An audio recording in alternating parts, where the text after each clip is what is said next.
नमस्कार, अभिवादन। मैं दुर्गेंद्र चौहान।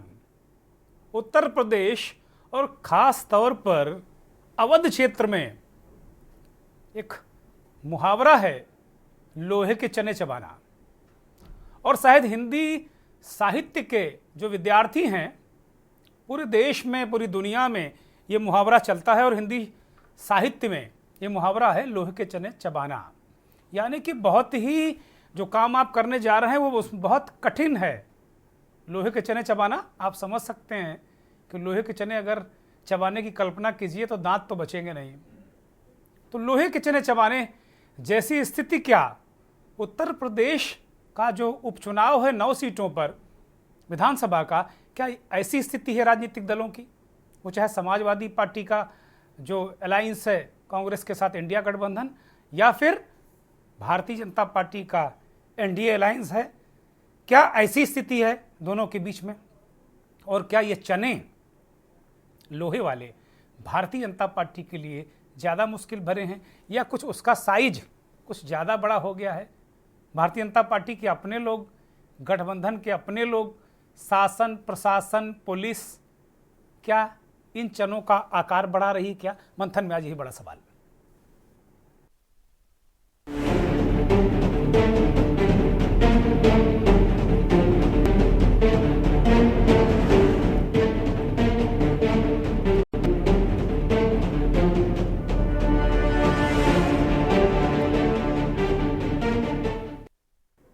उत्तर प्रदेश का जो विधानसभा चुनाव है वो इसलिए हो रहा है क्योंकि लोकसभा की जो सीटें खाली हुई हैं, बहुत सारे विधायक सांसद बन गए हैं। वो चाहे समाजवादी पार्टी के हों, चाहे भारतीय जनता पार्टी के हों, उनके गठबंधन के हों।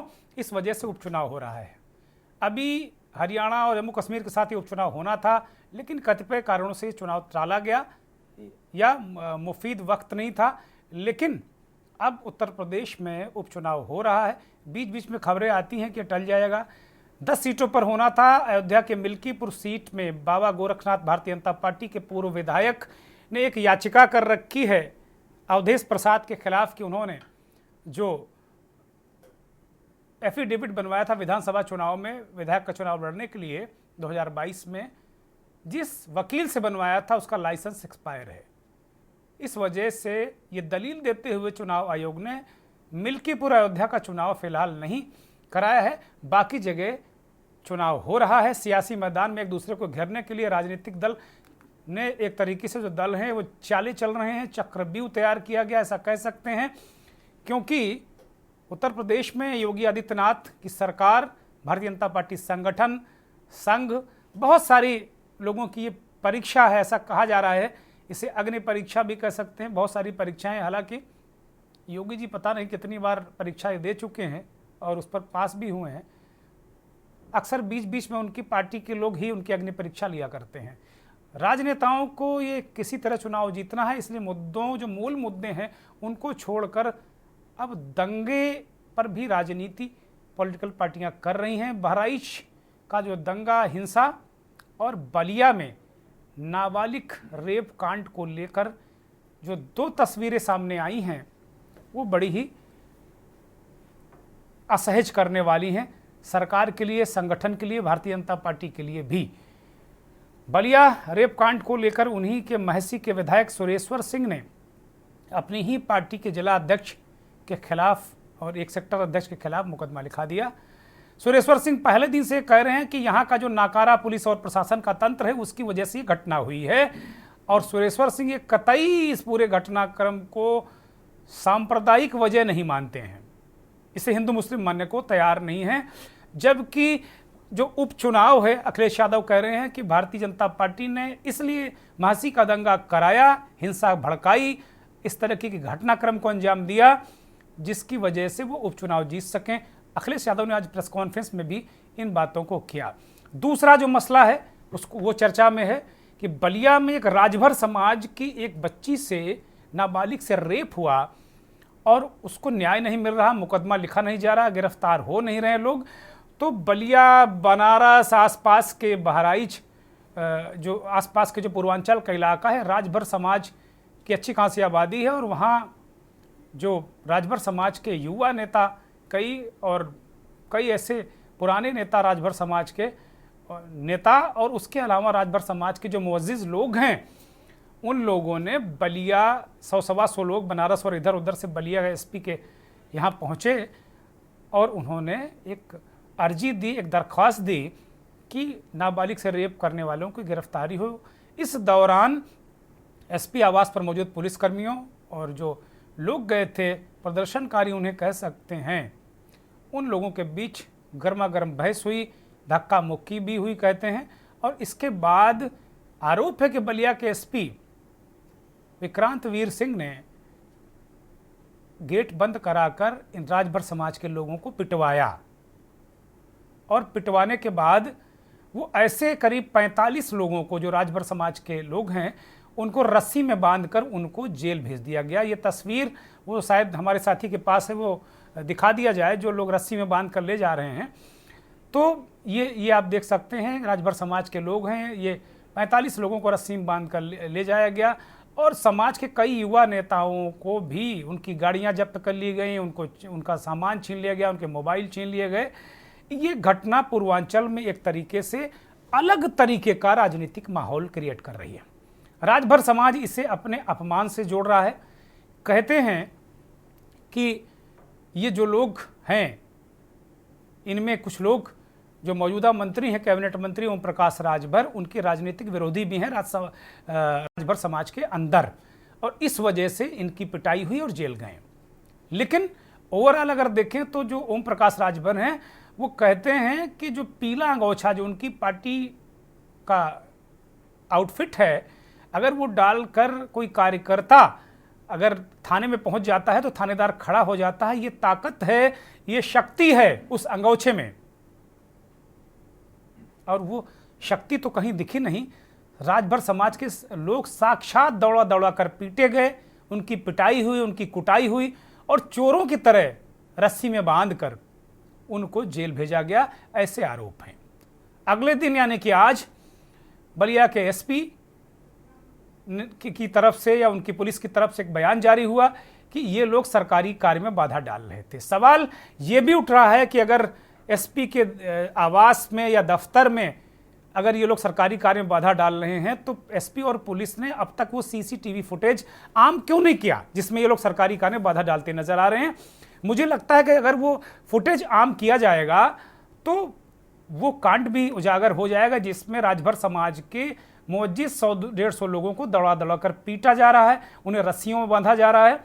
ये घटना पूर्वांचल में एक तरीके से चर्चा का विषय है और चुनाव को लेकर जिस तरीके से भारतीय जनता पार्टी का ओबीसी और जो दलित की तरफ इस चुनाव में जो एक रुझान बढ़ा है, क्योंकि लोकसभा चुनाव में समाजवादी पार्टी ने कुर्मी समाज के 11 लोगों को टिकट दिया तो उसमें 9 एमपी हो गए। तो बाकी कुर्मी समाज के लोग, राजभर समाज के लोग, दलित समाज के, मतलब एक जो बेस वोट बैंक है वो राजभर और भर और जो ओबीसी अन्य जातियां हैं वो हैं बीजेपी का। लेकिन ये दो कांड, एक तरफ कार्यकर्ता जिनकी नुमाइंदगी जिला अध्यक्ष बहराइच में करते हैं और कहते हैं कि जास्ती हुई, एक वर्ग विशेष के लोगों ने जास्ती की, उसको लेकर वो धरना दे रहे हैं, उन्हीं के विधायक उनके खिलाफ मुकदमा लिखा रहे हैं। एक परिस्थिति ये है। और दूसरी परिस्थिति ये है कि राजभर समाज के लोगों को सिर्फ इसलिए कूटा गया, पीटा गया, उन्हें जेल भेजा गया रस्सी में बांधकर कि वो एक समाज की एक बच्ची के लिए न्याय मांगने जा रहे थे, ये न्याय मांगने आए थे। क्या गुनाह है? एक तरफ कार्यकर्ता जिसे देवतुल्य कहा जाता है, उसकी नुमाइंदगी जिला अध्यक्ष पार्टी का विधायक ही उन्हें कटघरे में खड़ा कर रहा, मुकदमा लिखा रहा है। यह भी एक चर्चा है कि जिस समाजवादी पार्टी के नेता के मुखालफत में भारतीय जनता पार्टी बहराइच के अध्यक्ष धरने पर बैठे थे, उस नेता से विधायक सुरेश्वर सिंह की राजनीतिक रिश्ते भी हैं। सुरेश्वर सिंह की पत्नी कभी ब्लॉक प्रमुख का चुनाव लड़ी थी और उसमें समाजवादी पार्टी के नेता ने उन्हें मदद की थी। उसका जो ऋण है वो सुरेश्वर सिंह अब चुका रहे हैं, ऐसी भी चर्चा है बलिया में, बहराइच में, माफ कीजिएगा।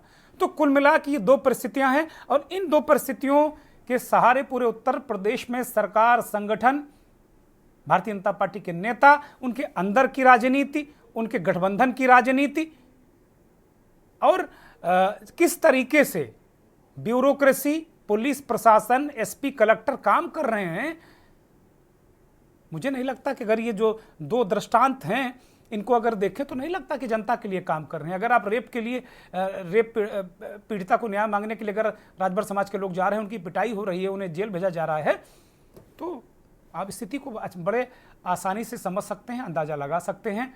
अखिलेश यादव ने आज प्रेस कॉन्फ्रेंस की, पूर्व मुख्यमंत्री, उन्होंने बलिया कांड का तो जिक्र नहीं किया, लेकिन बहराइच कांड का उन्होंने जिक्र किया। विधायक और जिला अध्यक्ष के बीच जो चल रहा उस पर तंज कसा है अखिलेश यादव, और उसका जवाब सुरेश्वर सिंह ने, जो विधायक हैं जिनके बारे में उन्होंने कहा, दिया है। सुनिए।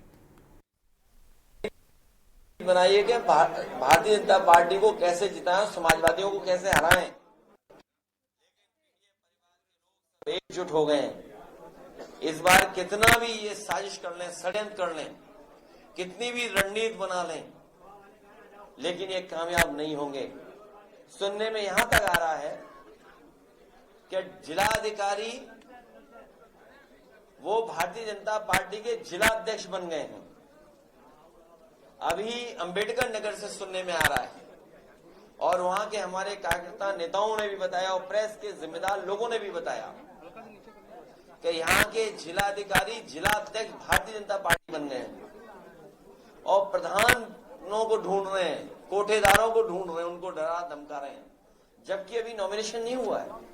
उसके बाद जिलाधिकारी ये कर रहे हैं। क्या ये आईएएस एकेडमी में यही सिखाया जाता है? क्या ये आईएएस लोग इसीलिए ट्रेन होके गए हैं? इन अधिकारियों की तस्वीर लगा करके हम लोग कहेंगे कि भारतीय जनता पार्टी के अधिकारी बन गए। अधिकारी नहीं है, ये वहां के संगठन के पदाधिकारी बन गए। और फिर आज एक वीडियो वायरल हो रहा है, जो बात मैंने पहले कही थी और फिर मैं दोहराता हूं। उत्तर प्रदेश में दंगा कराने का काम बहराइच में अगर किसी ने किया तो भारतीय जनता पार्टी के नेता उसमें शामिल थे। उनके विधायक अपनी ही पार्टी के कार्यकर्ताओं पे एफआईआर दर्ज करा रहे हैं, और क्या उसमें धाराएं लगवा रहे हैं कि इन्होंने षड्यंत्र किया और दंगा करवाया है। और जो एक वीडियो वायरल हो रहा है, जिसमें मैं बधाई देना चाहता हूं पत्रकार को। लगभग 40 साल से मूर्तियों का विसर्जन होता है और उसी रास्ते से होता है। लगभग हर दूसरे तीसरे दिन पर बीएससी खड़ी होती थी, चाक चौबंद व्यवस्था होती थी। इस बार इसके पहले लोगों ने बताया है कि गणेश पूजा में भी इस गाने पे आपत्ति उन लोगों ने जताई थी, लेकिन वो विषय न तो थानाध्यक्ष ने बताया न समितियों के लोगों ने बताया। और एक गोलू मिश्रा नाम का लड़का है रघुआ मंसूर का, जिसकी उम्र 13-14 साल है, वो अब्दुल हमीद के यहाँ काम करता है। उसकी बाकायदा रिकॉर्डिंग है कि सुबह से ही अब्दुल हमीद और उनके लड़के बंदूक निकाल करके उसकी सफाई कर रहे थे और कारतूसों को सुखाने का काम किया था, और कहा था कि अगर आज गाना बजा संदीप आचार्य का तो आज गोली चलेगी। गाना कुछ आपत्ति, गाना आपत्ति समाज उनका था, संदीप आचार्य जी का गाना था, और पाकिस्तान मुर्दाबाद बीच बीच में कहा जा रहा था। अगर पाकिस्तान मुर्दाबाद भारत में आपत्तिजनक है तो उसको आप आपत्तिजनक मान सकते हैं। विधायक जी दर्जन में जा रहे थे, जो माता के भक्त थे वो तो शराब पिएंगे नहीं। कुछ उपद्रवी लोग हर गांव में होते हैं, हर मोहल्ले में होते हैं। कोई ये कह दे कि हमारे समाज में उपद्रवी है, दूसरे समाज में नहीं है, दूसरे समाज में है, तीसरे समाज में नहीं है। कुछ लोगों को इसी मेले के बहाने ही नशा करने को मिल जाता है, तो ऐसे लोग मौजूद थे, उनके बारे में स्पष्ट कहा जा रहा है। उनके खिलाफ कार्रवाई हो रही है और खिलाफ कार्रवाई भी हो रही है। विधायक जी, ऐसे लोगों को चिन्हित श्रीवास्तव है, इन्होंने ऐसा क्यों किया? क्योंकि आपकी ही पार्टी के तो है, तो इन्होंने ऐसा क्यों किया?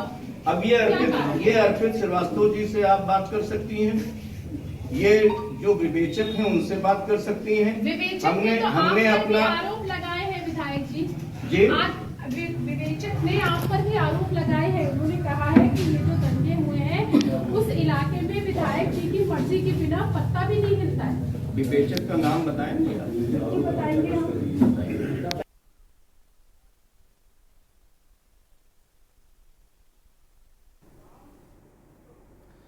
तो विधायक सुरेश्वर सिंह जो बात कह रहे हैं वो एक जनप्रतिनिधि जैसी बात कह रहे हैं कि भाई जिस तरीके से पूर्व में चाक चौबंद व्यवस्था होती थी उस तरह की व्यवस्था इस बार नहीं थी।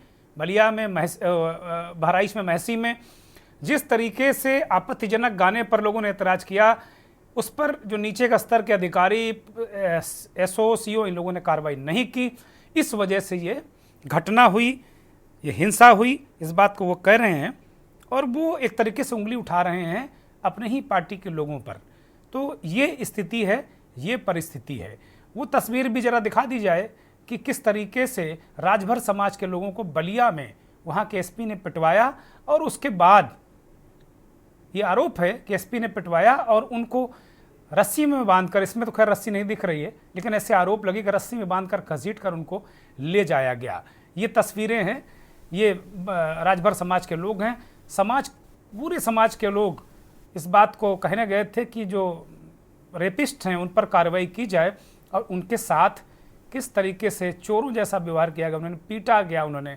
और अगर लोकतांत्रिक देश में अगर कोई लोकतांत्रिक तरीके से न्याय मांगने जा रहा, धरना प्रदर्शन अगर कर रहा है तो आजकल पुलिस और प्रशासन के पास साक्षात केवल एक हथियार है कि सरकारी कार्य में बाधा डालने का सीधे सीधे एक सगल चल पड़ा है कि उस पर एक FIR कर दीजिए, बंद कर दीजिए, आवाज़ बंद कर दीजिए। पत्रकार अगर खबर दिखाए, पत्रकार खबर लिखे, उसको भी जेल भेज दीजिए। ये एक तरीके से चलन चल गया और उत्तर प्रदेश में खासतौर पर, ये पूरे देश में देखने को मिला लेकिन उत्तर प्रदेश में कुछ ज़्यादा ही इस तरीके का चलन है। अब सीधे हम चर्चा में आएंगे और इसके सारे चुनाव को देखने की कोशिश करेंगे कि ये उपचुनाव किसके लिए लोहे के चने हैं। अखिलेश यादव के लिए है, योगी आदित्यनाथ के लिए है, भाजपा संगठन के लिए है, किसके लिए लोहे के चने हैं? जो सहयोगी हैं भाजपा के उनके लिए लोहे के चने, क्योंकि संजय निषाद जो सहयोगी हैं वो भी थोड़ा सा तुनगे फिर रहे हैं, वो भी एक आधी सीट झटकने के चक्कर में हैं। हमारे साथ हमारे सहयोगी बलिया से कृष्णकांत पांडे जुड़ गए हैं, शुभम मिश्रा संवाददाता बहराइच से जुड़ गए हैं, भारतीय जनता पार्टी के वरिष्ठ नेता सोनी तिवारी हमारे साथ जुड़े हैं, समाजवादी पार्टी के वरिष्ठ नेता बीरबल राम हमारे साथ जुड़े हैं, उत्तर प्रदेश के वरिष्ठ पत्रकार आलोक त्रिपाठी जुड़ गए हैं और पीड़िता जो बलिया की रेप पीड़िता है उसके चाचा थोड़ी देर बाद हमें जुड़ेंगे, हमारे साथ वो जुड़ेंगे। उनकी पहचान, मैं अपने साथियों से कहूँगा कि उनकी पहचान स्क्रीन पर उजागर ना हो, इसलिए उनका चेहरा कवर करके ही उन्हें स्क्रीन पर लाया जाए। चूँकि चर्चा बहुत ही ज़बरदस्त तरीके से हम करने वाले हैं, हमारे सहयोगी दोनों मौजूद हैं। बलिया की घटना को लेकर हम सीधे कृष्णकांत के पास चलेंगे। कृष्णकांत, ये चर्चा पूरे पूर्वांचल में हो रही है बलिया की घटना को लेकर, अलग अलग तरीके से। कल रात में जो आपने खबर दी थी उसमें ऐसा लग रहा था कि पुलिस ने ज्यादती की, सुबह कुछ खबर का रुख अलग तरीके से आया। वास्तव में ये घटना पूरे पूर्वांचल में चर्चा बन रही है और ख़ास तौर पर OBC और जो राजभर समाज के लोग हैं, दलितों में इस बात को लेकर रोष भी है कि एक समाज की एक बच्ची के साथ जो घटना हुई उसके लिए जो लोग न्याय मांगने गए थे उन्हीं के खिलाफ पुलिस ने ऐसी कार्रवाई की है कि लोग बहुत खफा हैं और सीधे सीधे इसका खामियाजा उत्तर प्रदेश का जो उपचुनाव है या आगे भी ऐसा कहा जा रहा है कि भारतीय जनता पार्टी को इससे राजनीतिक नुकसान हो सकता है। कृष्णकांत पांडे, वास्तव में घटना क्या है और इसके पीछे क्या स्थितियां परिस्थितियां हैं वो बताएं।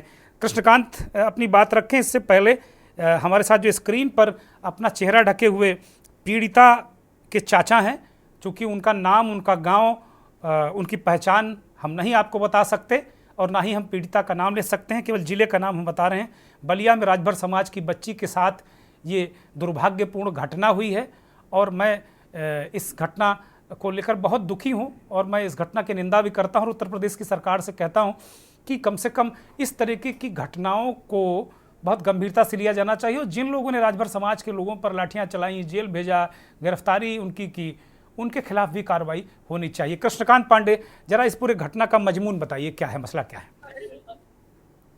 जी, आपको बता दें कि बीते पिछले महीने पीड़िता के साथ दुष्कर्म का मामला सामने आया था, जो लगातार इनके परिजन लगातार कोशिश किए कि हर 2 दिन पे थाने पे जाकर तहरीर दिए कि इनके नाम जो नामजद मुकदमा दर्ज करने के लिए 3 लोगों के नाम नामित किए थे कि जिसपे मुकदमा दर्ज हो जाए, लेकिन पुलिस ने आजकल आजकल कहते कहते उनको उसको नहलाया। और रह गई बात की, जो पीड़िता लगातार थाने पे पहुंचकर गुहार लगाती रही, लेकिन थानेदार नहीं सुने। लेकिन देखा जाए कि लगातार फिर पुलिस अधीक्षक के पास जब पीड़िता वहां पहुंचा तो उन्होंने कहा थाने पर मुकदमा लिखी जाएगी, उन्होंने वहां सूचित किया, जबकि ये मामला थाना अंतर्गत है, वहां पे फिर 21 तारीख के करीब ये मुकदमा दर्ज हुआ। लेकिन कृष्णकांत, ये कितने दिन पुरानी घटना है और कब कब वो लोग गए, कितने दिन पुरानी घटना है, जरा दर्शकों को बताइए।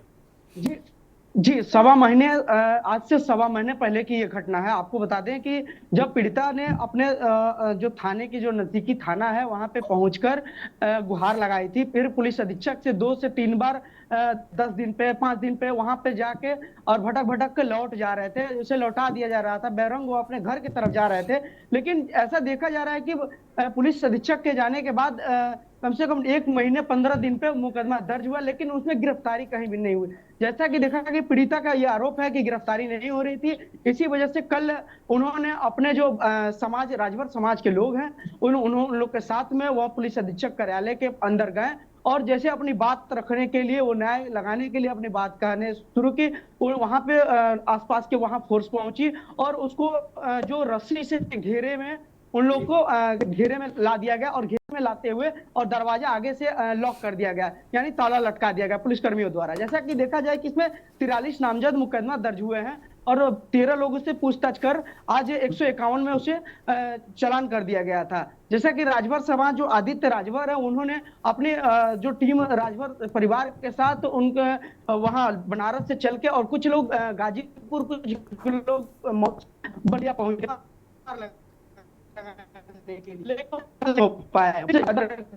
कृष्णकांत, इस वक्त आप कहां पर खड़े हैं?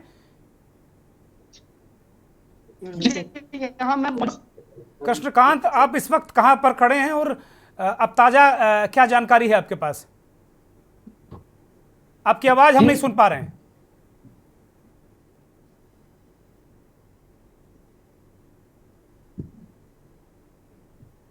कृष्णकांत, आप सुन पा रहे हैं हमें? जी जी, इसमें 43 लोगों पर नामजद मुकदमा दर्ज किया गया है, जिसमें 13 लोग से 151 करके उनको चालान किया गया था, जो कि आज के दिन उन लोगों को जमानत वो उन लोग का बेल हो गया। जैसा कि देखा जाए कि 60 लोगों पे नामजद मुकदमा दर्ज कर पुलिस विधिक कार्रवाई की जा रही है। इसमें पुलिस अधीक्षक का कहना है कि उन्होंने एक अपना ग्रुप बनाकर यहाँ पे नारेबाजी कर रहे थे और सरकारी दफ्तर में तोड़फोड़, पुलिस से गाली गलौज करने की बात सामने आ रही थी। ऐसा पुलिस अधीक्षक ने बयान में अपने वो बताया था। जी, कोई फुटेज जारी किया है सरकारी कार्य में बाधा डालने का, गाली गलौज करने का? कोई फुटेज पुलिस ने अब तक जारी किया है जिसमें राजभर समाज के लोग गाली गलौज कर रहे हैं, सरकारी कार्य में बाधा डाल रहे हैं? जी, ऐसा नहीं है कि जैसे कि आज जैसे ही बेल हुआ उन लोग का जो आदित्य राजभर है उन्होंने बताया कि अगर ऐसा है तो अपना सीसीटीवी फुटेज चेक कर ले कि हर कोई फरियादी आता है और हम लोग शालीनता से और शांति भाव से वहां पहुंचे थे और वहां पे जाकर वहां पे पुलिस अधीक्षक से मुलाकात करने और न्याय की गुहार लगाने के लिए बात करी। अगर ऐसा है तो जांच करानी चाहिए और जो भी अगर गलत पाया जाता हो तो उस पर कार्रवाई हो। ठीक बात है। तो इस घटना को लेकर कृष्णकांत, पूर्वांचल में राजभर समाज में जो 4-5 जिले के लोग आए थे, क्या प्रतिक्रिया देखने को मिल रही?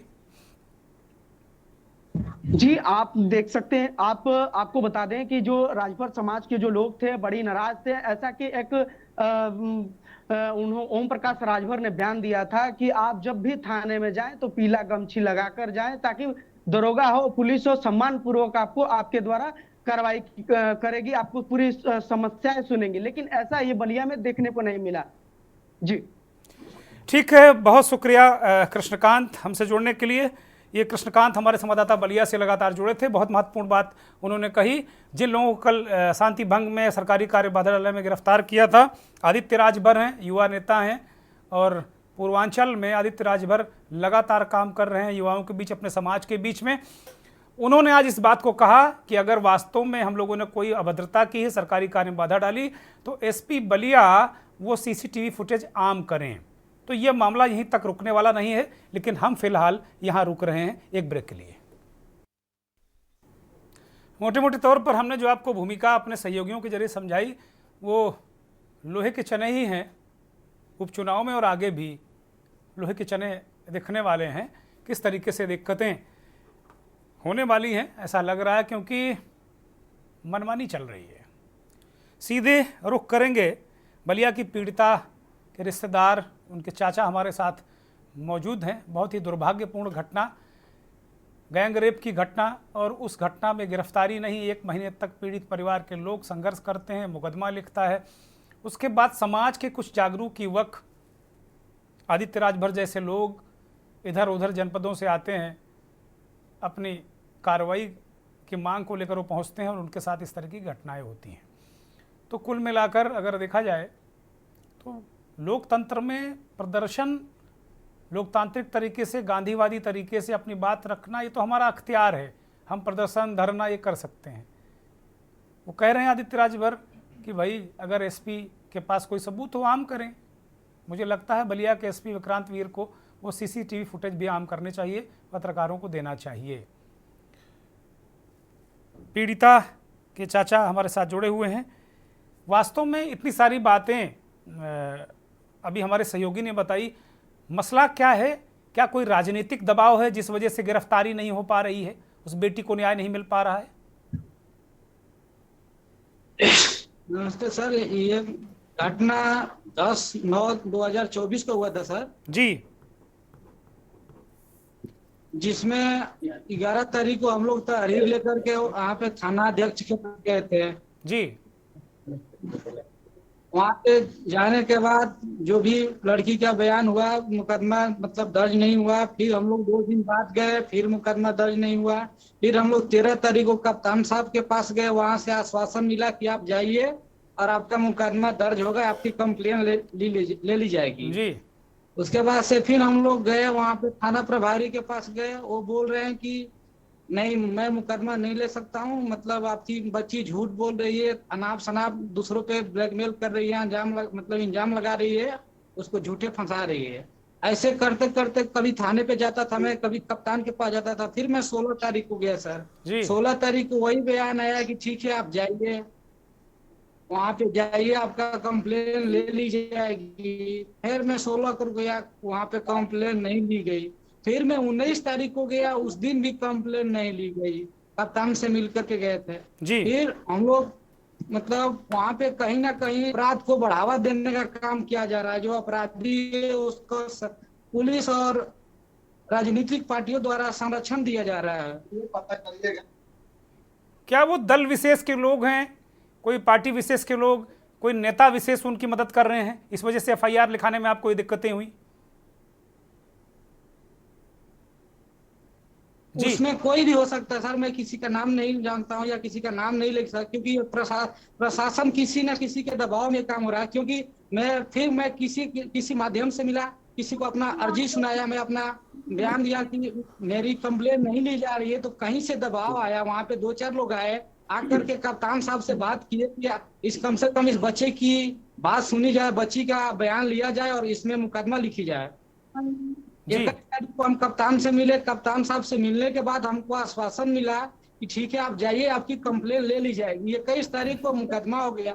उसके बाद से लड़की का मुकदमा, लड़के के नाम से मुकदमा हो गया, लड़की का बयान हो गया। उसके बाद से अभी तक कोई गिरफ्तारी नहीं हुआ। हम लोग 25 तारीख को गए थे, कप्तान साहब के पास गए थे, स्पीड पोस्ट किए, मतलब जहां जहां जैसे जैसे लोग बोले हम लोग वहां पे गए, अपना प्रार्थना पत्र लेकर के गए। उसके बाद से कोई मतलब सुनवाई नहीं हुआ। फिर 7 तारीख को हम लोग गए। 7 तारीख को कप्तान साहब द्वारा यह आश्वासन दिया गया कि ठीक है जाइए, 2-3 दिन में कार्रवाई होगी, हम गिरफ्तारी करा रहे हैं जी। उसके बाद से फिर मैं 14 तारीख को गया सर, देखते देखते कोई गिरफ्तारी नहीं हुआ। फिर मैं 14 तारीख को गया अपना प्रार्थना पत्र लेकर के। कप्तान साहब से मैं अपना प्रश्न पत्र लेकर गया तो वो बोले कि आपका विवेचना चल रहा है और विवेचना आपका सीओ को ट्रांसफर कर दिया गया है। जी उसके बाद से हम लोगों ने इसके जब बारे में जाना कि अभी तक कोई गिरफ्तारी नहीं हो रही है। फिर हम लोग भैया का फोन आया कि आपका जो मामला चल रहा था इसमें कहाँ तक मैटर पहुंचा, गिरफ्तारी हुआ कि नहीं हुआ। भैया से मैं अपना जो भी था मैं बताया कि नहीं भैया अभी तक मतलब कोई गिरफ्तारी भैया नहीं मतलब हुआ। आदित्य राजभर, भैया मतलब आदित्य राजभर। जी जी भैया को कोई सूचना मिला कि नहीं बच्ची के साथ गलत हुआ था और उसका अभी तक अपराधी बाहर घूम रहा है, उसका भी गिरफ्तारी नहीं हुआ है। और कप्तान द्वारा हम लोग का आश्वासन पे आश्वासन दिया जा रहा है कि आज कर रहे हैं, कल कर रहे हैं। हम 4-5 बार मैं कप्तान साहब से मिला तो सिर्फ मेरे को आश्वासन मिला कि ठीक है मैं कार्रवाई कर रहा हूँ, लेकिन उसमें कार्रवाई आगे नहीं बढ़ी। बस हमको इधर से उधर दौड़ाता गया है। सब कोई ना कहीं से मैं कहीं जा रहा हूँ, थाने पे जा रहा हूँ तो वहाँ कल क्या घटना हुई है? कल क्या घटना हुई? कल क्या कप्तान घटना साहब हुई? के पास जा रहा हूँ, वो बोल रहे हैं कि ठीक है दो। तो वही आदित्य भैया से बात हुआ तो बोले कि ठीक है हम कप्तान साहब से बात करते हैं, कप्तान साहब से बात करके हम लोग अपनी बात रखेंगे। साथ में उनके जो भी अपना साथ में थे सब लोग आए, आ करके हम लोग गए कप्तान ऑफिस गए। उसमें बच्चों द्वारा न्याय मांगा गया कि हमें न्याय चाहिए, बच्ची को न्याय चाहिए। हाँ ऐसे बोल करके वो लोग गए, गेट के सामने जैसे गए प्रशासन आ गई। प्रशासन से हम लोग बात किए कि हमको सर से बात करना है। हम लोग 5-6 बार आ गए और अभी तक कोई गिरफ्तारी नहीं हुआ है। तो उसमें बोले कि ठीक है आप जा करके आप लोग एक लोग बात कर सकते हैं, 1-2 लोग। हम लोग बोले कि नहीं सर, साहब के पास हम लोग कप्तान साहब के पास गए हैं लेकिन आश्वासन पे आश्वासन मिला है अभी तक।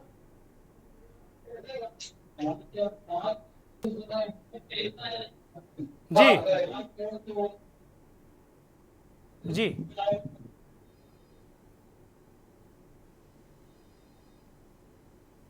मुझे लगता है कुछ व्यवधान है, तो उसके बाद फिर कार्रवाई नहीं हो पाई कुल मिलाकर, और पुलिस ने आप लोगों को ही गिरफ्तार कर लिया। सर कार्रवाई नहीं हुई। हाँ वहाँ पे साहब से बात हुआ, वहाँ पे आए थे लोग, प्रशासन आया, वहाँ पे बात हुआ तो उसमें से कुछ पीछे से लड़के प्रशासन को मतलब ये बोले कि प्रशासन हाँ हमें न्याय चाहिए, न्याय चाहिए, ये 1-2 बातें बोली गई। उसमें ना कोई धक्का मुक्की हुई है, ना ही प्रशासन से कोई गाली गलौज हुआ, ना ही कोई मारपीट किया गया।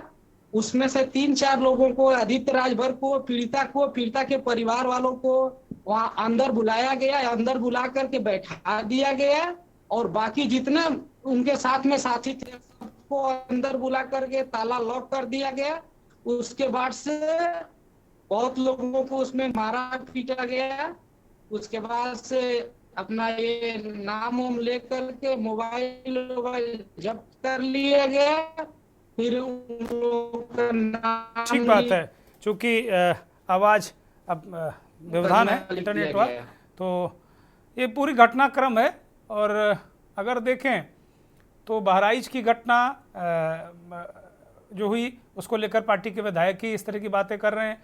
बलिया की घटना है, बीरबल जी हमारे साथ समाजवादी पार्टी के नेता हैं, सोनी तिवारी जी अभी उनका वो दिख नहीं रही हैं, शायद उनका भी कुछ नेट का इशू है, वो अभी आएंगी। भारतीय जनता पार्टी के नेता बहराइच से जुड़ी हुई हैं।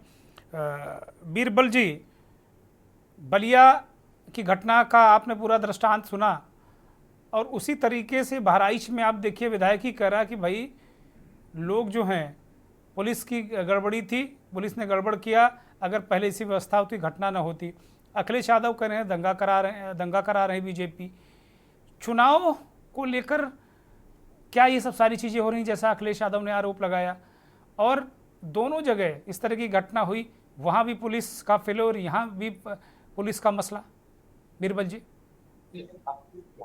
भारतीय जनता पार्टी की जो केंद्र में और प्रदेश में सरकार चल रही है, ये रणनीति के तहत देश और प्रदेश में नफरत करने की राजनीति कर रहे हैं और गरीब कमजोर को इस लोकतंत्र में उनको न्याय नहीं मिल रहा है और अधिकारी कर्मचारी उनके दबाव में काम कर रहे हैं।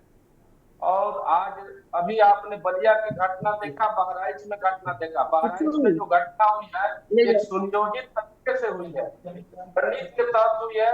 वर्तमान में 9 सीट का उपचुनाव हो रहा है। के लिए भारतीय जनता पार्टी सब तरह की रणनीति बना करके और बलिया में जो घटना हुई है, राजभर समाज के साथ जो घटना हुई है, वो प्रकाश राजभर भारतीय जनता पार्टी के साथ ही ये राजनीति कर रहे हैं और राजभर समाज को इस तरह से प्रताड़ित किया जा रहा है। उनको न्याय नहीं मिल रहा है, उनकी मुकदमा नहीं हो रही है। बलिया का एसपी उन्हें प्रताड़ित कर रहे हैं, बार बार जाने के बाद भी मुकदमा नहीं हो रहा है। भारतीय जनता पार्टी सरकार की व्यवस्था इनके हाथ में ठीक है, लेकिन फिर भी न्याय नहीं। बीरबल जी, बहराइच में विधायक जी जो अपनी पार्टी के खिलाफ बोल रहे हैं, ये भी कहा जा रहा है कि विधायक जी और आपकी पार्टी के एक नेता में बड़े मधुर रिश्ते हैं, वो कर्ज अदा कर रहे हैं आपकी पार्टी के नेता को बचाकर। नहीं सर, रिश्ते नहीं है, जो वास्तविकता है वही विधायक जी बोल रहे हैं।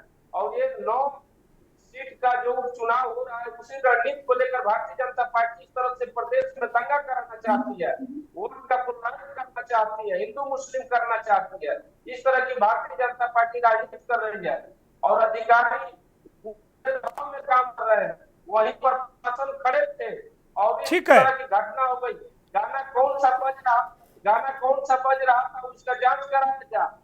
झंडा जा करके किसी मकान पर आप उतार कर अपना झंडा लगाएंगे, किसी को बुरा नहीं लगेगा। अरे यही बात विधायक जी कह रहे हैं कि कोई व्यवस्था नहीं थी, जो आपत्तिजनक गाने बज रहे थे उस पर रोक नहीं लगाई गई। ये बात तो आपका सपोर्ट तो भारतीय जनता पार्टी के लोग ही कर रहे हैं। सोनी तिवारी की तरफ रुख करेंगे, भारतीय जनता पार्टी की वरिष्ठ नेता हमारे साथ जुड़ी हुई। सोनी तिवारी, बलिया और बहराइच ये 2 घटनाएं हैं, राजभर समाज के लोगों को वहाँ अपमानित किया गया। 1 महीने 1.5 महीने से ये बैठे हुए हैं, वो कह रहे हैं कि FIR ही नहीं लिख रहे हैं, गैंग रेप की घटना है। क्या जिस लॉ एंड ऑर्डर के नाम पर आपके उत्तर प्रदेश में सरकार काबिज है, बेहतर लॉ एंड ऑर्डर की बात करते हैं और हुआ भी है, उसमें बलिया जैसी घटना, बहराइच में तो आपकी पार्टी का नेता ही आपकी पोल खोल रहा है, वास्तव में चल क्या रहा है? चुनाव की डगर जो है वो काफ़ी कठिन नज़र आ रही क्या? जिस तरह अखिलेश यादव ने कहा कि भाई भारतीय जनता पार्टी को लग रहा है कि उपचुनाव में वो सफल नहीं होगी, चुनाव हार जाएगी, इसलिए इस तरह की हरकतें वो करा रही है। सोनी तिवारी, अनम्यूट करिए सोनी तिवारी। हम महिला के साथ अगर कुछ भी होता है तो वो अनैतिक है भारतीय जनता पार्टी की। उसमें मोदी जी और योगी जी किसी भी महिला, किसी भी कानून और संविधान मायने रखता है, वो हमारी सरकार उसी पीडीए का नारा देने वाले अखिलेश यादव तुष्टीकरण की राजनीति करते हैं। जब एक ब्राह्मण को गोली लगती है तो वहां पे उनका नारा, ये गाना, आप बताइए कि अगर ये गाना बज रहा है कि किसी का आप खून कत्ल कर देंगे? बिल्कुल आएंगे योगी जी। योगी जी तुष्टीकरण की राजनीति करके और पीडीए का नारा देके यहाँ अपराधी है, जहां भी है, जो भी है, चाहे बलिया में हो चाहे बहराइच। तो कहाँ बलिया वालों को कहाँ पकड़ रहे हैं? बलिया वालों को कहाँ पकड़ रहे हैं? बलिया में आपका चुनावी फायदा नहीं होने जा रहा है। अब आपको लग रहा है कि भाई राजभर समाज के लोगों पर पुलिस ने कार्रवाई कर दी तो अब भले पकड़ लें आप लोग, लेकिन बलिया में तो आपको कुछ दिख नहीं रहा। बहराइच में हिंदू मुस्लिम है इसलिए आपको फायदा दिख रहा है, वहां पर राजनीति कर रही बीजेपी, उसका विधायक ही कह रहा नहीं है। माफियाओं के घर मलाई योगी जी नहीं खाते हैं। सोनी तिवारी का और हमारी सरकार इसीलिए आई कि यहाँ की माफिया, जो उत्तर माफियाओं का राज, और यहाँ पे सुशासन लागू करना है, सुरक्षा लागू करना है। अरे ये तो अच्छी बात है सोनी जी, ये तो बहुत अच्छी बात है, लेकिन आपके विधायक जी आपके जिला अध्यक्ष के खिलाफ FIR करा देते हैं। क्या चल रहा है आपकी पार्टी में? कि महिलाओं के साथ क्या होता है? शाम को 5 बजे के बाद घर से नहीं निकलती थी। हमारी बेटियां अगर निकल जाती थी, ये कहाँ की बातें कर रही हैं? हम भी इसी उत्तर प्रदेश में रहे हैं। अगर निकल जाते थे। अब क्या हो रहा है? अब एक पीड़िता के चाचा आपके साथ बैठे हैं, 2 महीने से FIR नहीं करा पा रहे हैं, और जब FIR कराने के लिए जाते हैं तो लाठियां मारती है पुलिस। SP अपने कार्यालय में बंद करा के पिटवाता है राजभर समाज के युवकों को। ऐसा कभी नहीं हुआ है, कुछ भी नहीं हुआ है। योगी आपकी जो आवाज भी अपराधी है बिल्कुल इस पे होगा विचार होगा। अगर जो अपराधी नहीं, राजनीतिक संरक्षण प्राप्त वालों को नहीं पकड़ती आपकी पुलिस। नहीं वो नहीं बता रहे हैं, वो आरोप लगा रहे हैं, वो बैठे हुए हैं राजनीतिक पीड़िता के संरक्षण अभी चाचा, बलिया में एक- वो कह रहे हैं जिससे एक चुनावी लड़के फायदा का होता है उसको थाने नहीं के पकड़ती। सामने यादव था, इसलिए यहाँ के सांसद सपोर्ट कर रहे थे, एक शब्द बयान नहीं आया। अरे आप ही के नहीं विधायक देखती, जी हमारी जो हैं सरकार सुरेश्वर धर्म नहीं सिंह देखती। जी, हमारी आपके सरकार विधायक सब- सुरेश्वर सिंह ही पोल खोल रहे हैं आपकी पार्टी की।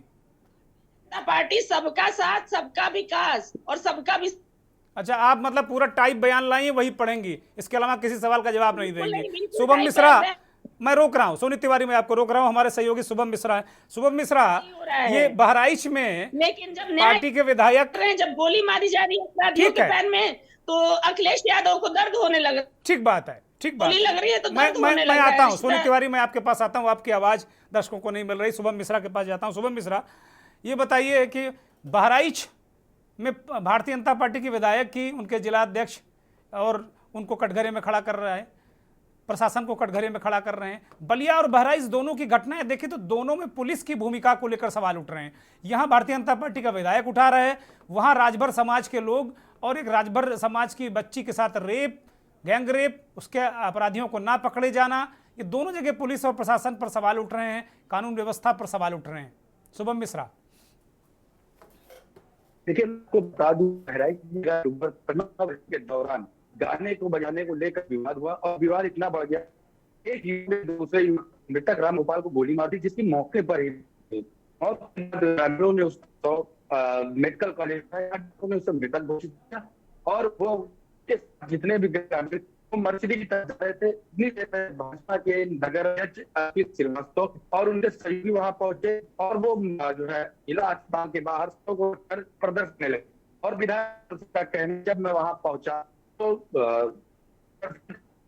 बोलती मेरी गाड़ी पर पथराव करने लगे और पीछे से हवाई फायरिंग, जिसकी वजह से मैं वहां से चला। और जो है आज शुभम को टेलीफोन पर जोड़ा जाए, शुभम को फोन पर जोड़ा, शुभम की आवाज नहीं आ रही। शुभम, मैं आपको रोक रहा हूं, शुभम को फोन से कनेक्ट किया जाए। मुझे लगता है बहराइच में अभी भी नेट बहाल नहीं है, इसलिए स्थिति गंभीर है। आलोक त्रिपाठी वरिष्ठ पत्रकार हैं, राजनीतिक विश्लेषक हैं। आलोक त्रिपाठी, आपके पास मैं आ रहा हूं।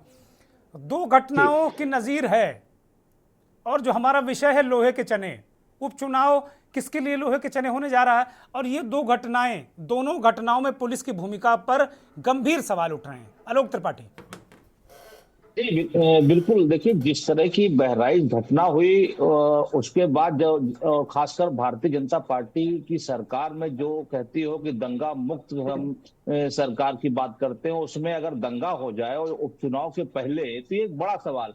और उसी के साथ एक दूसरा बड़ा सवाल ये उठता है कि उस दंगे को कराने में भारतीय जनता पार्टी के विधायक अपने ही नेताओं के खिलाफ मुकदमा दर्ज कराते हैं। ये एक नई तरह की चीजें निकल के आई। अभी तक इस तरह की चीजें किसी की सरकार यूपी में रही हो और उसी के नेताओं के खिलाफ मुकदमा दर्ज हुआ हो, ऐसा बहुत कम देखने को मिला है मेरी जानकारी में। तो ये एक बड़ा सवाल हुआ कि बहराइच में कि भारतीय जनता पार्टी के विधायक ने ही मुकदमा दर्ज करा दिया। तो और दूसरी तरफ बलिया की घटना एक समाज को पूरा जो के साथ में कहीं ना कहीं एक भेदभाव और उनको रस्सी से बांधना, एक तो पुलिस कहीं ना कहीं एक मनमानी, क्योंकि मुझे जो लगता है कि आप जब भी देखिए, जब भी भारतीय जनता पार्टी की सरकार आती है तो उसमें अधिकारी निरंकुश हो जाते हैं। यही अधिकारी अपनी मनमर्जी से काम करते हैं और जिसका खामियाजा समय आने पर भारतीय जनता पार्टी को उठाना पड़ता है। बलिया की घटना हो चाहे बहराइच की घटना हो, बहराइच में भी अगर खुफिया तंत्र मजबूत होता तो शायद इस तरह की घटना होने से रुक सकती थी। वही हाल बलिया का है कि बलिया में अगर 1 महीने सवा महीने तक कोई पीड़िता या उसका रिश्तेदार उसको लेकर के रिपोर्ट दर्ज कराने जाता है और रिपोर्ट दर्ज करने में 1 महीना अगर लग रहा है, उसके बाद गिरफ्तारी नहीं हो रही, तो ये कहीं ना कहीं सरकार के ऊपर भी प्रश्न चिन्ह खड़े होते हैं कि आप अपने अधिकारियों पे नकेल क्यों नहीं कस पा रहे हैं। आखिर पुलिस प्रशासन किसके इशारे पे काम कर रहा है, क्यों नहीं उसने समय रहते उस पीड़िता की मुकदमा दर्ज करके जो भी लोग थे उनकी, अगर वो दोषी थे तो उनको गिरफ्तार करना चाहिए था, नहीं दोषी थे तो जांच करनी चाहिए। लेकिन एक उन्होंने बैठे बैठाए एक विपक्ष को मुद्दा दे दिया। और मुझे लगता है कि जो उपचुनाव आ रहा है उस उपचुनाव में ये हो या बलिया, दोनों ही मुद्दे को विपक्ष उठाएगा। और आज जिस तरह से अखिलेश जी की प्रेस कॉन्फ्रेंस हुई, उस प्रेस कॉन्फ्रेंस में जिस तरह उन्होंने ये बहराइच की घटना में भाजपा के नेताओं का हाथ होना बताया कि इस दंगे के पीछे भाजपा के लोग हैं, तो ये कहीं ना कहीं पूरा माहौल को गर्म करने का आलोक प्रयास हो त्रिपाठी, रहा है। अखिलेश यादव को कुछ करने की जरूरत ही नहीं, उनके महसी के विधायक खुद ही साबित करे दे रहे हैं मुकदमा लिखाकर, आप ही जानकारी दे रहे हैं। ये जी, अखिलेश जी को तो बल मिल गया कि जो कहते थे उसको भाजपा के विधायक ने ही जो है अमली जमा पहना दिया कि जो है मुकदमा दर्ज करा के भारतीय जनता पार्टी के नेताओं के खिलाफ। तो ये बहुत कम, कभी हमको मेरी जानकारी में नहीं कि कभी इस तरह की कोई चीज आई हो जिसकी सत्ता हो उसी और दंगा हुआ हो उसमें उसी के लोग नामजद हो। तो ये बड़ा सवाल उठता है कि आखिर उन विधायक ने ये क्यों कराया, उसके पीछे क्या मंशा है, या वो विधायक कहीं और जाना चाहते हैं या कि सरकार के इशारे पे कुछ हुआ। क्योंकि जिस तरह से दंगा हुआ उसके बाद से जो गिरफ्तारी हुई, जितने लिस्ट नाम निकल के आ रहे, तो कहीं ना कहीं एक माहौल बन रहा था। वो माहौल से मुझे लगा कहीं ना कहीं कोई नेता, कुछ राजनीतिक पार्टियां चिंतित हो रही थी, उसको कम करने के लिए ये प्रयास किया गया। और उसके बाद बलिया में राजभर समाज को जिस तरह से किया गया, क्योंकि उपचुनाव को लेकर के बलिया में छोड़ दिया जाएगा घटना को, तो उपचुनाव में निषाद पार्टी की जोड़ तोड़ चल रही थी कि उसको सीटों की, राजभर का कहीं नाम नहीं हो रहा था। तो मुझे लगता कि अचानक इस तरह से राजभर समाज का उभर के आना, अपनी अहमियत दिखाना, ये यूपी की राजनीति में कुछ ना कुछ चल रहा। ठीक बात है। हयात उमर साहब हमारे साथ जुड़े हैं, वरिष्ठ पत्रकार हैं लखनऊ से। हयात साहब, अभी आलोक त्रिपाठी ने कहा दो घटनाओं को आज हमने नज़ीर के तौर पर रखा, दोनों घटनाओं में पुलिस पर उंगली उठी और ये तो बड़ा ही गजब है। वो कह रहे जांच चल रही, विवेचना चल रही, सुप्रीम कोर्ट तक कहता है कि पीड़िता अगर कह दे कि भाई मेरे साथ इन लोगों ने रेप किया तो जाहिर सी बात है कि उन पर कार्रवाई तत्काल होती है। अब आप देख लीजिए राजभर समाज के लोग, जो आदित्य राजभर जो युवा नेता हैं पूर्वांचल में उभर रहे हैं, वो कहते हैं कि वो राजनीतिक रूप से उनको चुनौती मान रहे हैं ओम प्रकाश राजभर। ये भी एक खबर आई कि ओम प्रकाश राजभर के इशारे पर पुलिस ने पीट दिया उनको। इसमें आपसे कहना चाहूंगा एक घटना और जोड़ लीजिए। मुजफ्फरनगर में जी एक व्यक्ति, युवक पैगंबर साहब के विरुद्ध एक टिप्पणी करता, अमर्यादित टिप्पणी करता है जी, जिसके विरोध में स्थानीय लोग प्रदर्शन करते हैं जी, और पुलिस उसके प्रदर्शन के बाद, उस विरोध प्रदर्शन के बाद एफआईआर दर्ज करके युवक को गिरफ्तार कर लेती जी। लेकिन उसके ठीक अगले दिन पुलिस ने विरोध प्रदर्शन करने वाले 700 लोगों के खिलाफ भी एफआईआर दर्ज कर ली जी। पुलिस ने ऐसा किसके दबाव में किया, क्यों किया जी? क्या पुलिस जब भी कोई एक्शन लेना चाहती है, क्या उसके ऊपर कोई पॉलिटिकल दबाव आ जाता है? जी, यही चीज मैं बलिया में देख रहा हूं कि 1 महीने से पीड़िता के लिए न्याय को दिलाने के लिए आंदोलन हो रहा था। अंततः जब एक 400-500 लोग, जो मेरी जानकारी 400-500 लोग बलिया पहुंचते हैं जी, और एसपी कार्यालय का घेराव करते हैं, और शांतिपूर्वक प्रदर्शन था, उसमें कोई हिंसा या कोई पथराव ऐसी कोई चीज नहीं थी जी, तो पुलिस 104 लोगों के खिलाफ एफआईआर दर्ज कर दी, जिसमें 44 नामजद हैं और 60 अज्ञात हैं। तो पुलिस अब ये बता दे या सरकार बता दे कि क्या सरकार में शांतिपूर्वक प्रदर्शन करना अपराध है? क्या अब गांधी के देश में विरोध प्रदर्शन करना अब, या धरने पर बैठना या घेराव करना अब दंडनीय हो गया है? पुलिस स्पष्ट कर दे, सरकार स्पष्ट कर दे कि केवल पुलिस की ही तानाशाही चलेगी, अन्यथा और कोई नहीं किसी के लिए चलेगी। तो सरकार को देखिए, इन सब चीजों का बहुत थोड़ा घटना, छोटी छोटी घटनाएं होती हैं, लेकिन धीरे धीरे छवि निर्मित हो जाती है। आज योगी जी के राज में जो पहले कुशल प्रशासक की छवि बन रही थी, अब वो निरंकुश प्रशासन की छवि बनती जा रही है जी।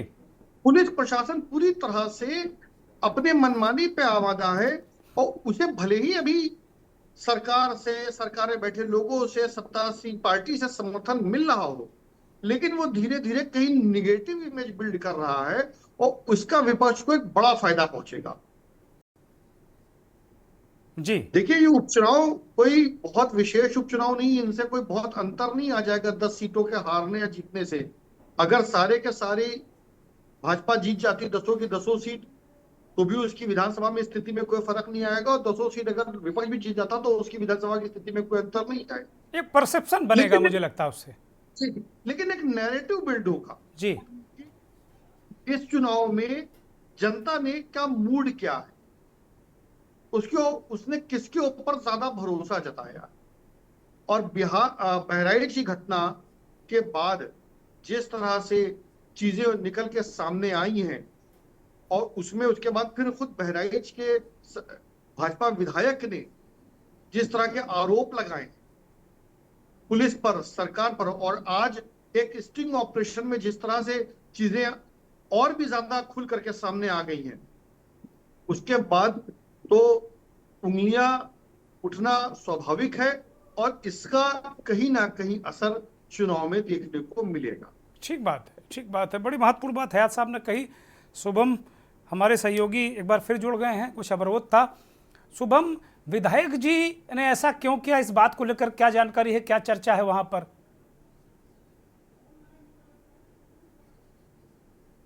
घटना हुई 13 अक्टूबर को। मैं जैसे ही जिला अस्पताल पहुंचा और किसी को सौ में रखाने के लिए लोगों से कहा, वहाँ भाजपा के कई कार्यकर्ता थे, मैंने उनसे कहा, लोग मुझ पर भड़क गए, मेरी गाड़ियों पर पथराव करने लगे, और जैसे ही मैं हॉस्पिटल से बाहर निकला उन्होंने मेरे ऊपर हवाई फायरिंग की, जिसके बाद ये बलबा और बढ़ता चला गया। और जो है अगले दिन, जिस दिन मृतक रामगोपाल का अंतिम संस्कार होना था, वहां पर उपद्रवियों ने और बवाल किया, कई दुकानें, कई मकाने सभी जलाकर राख कर दिए।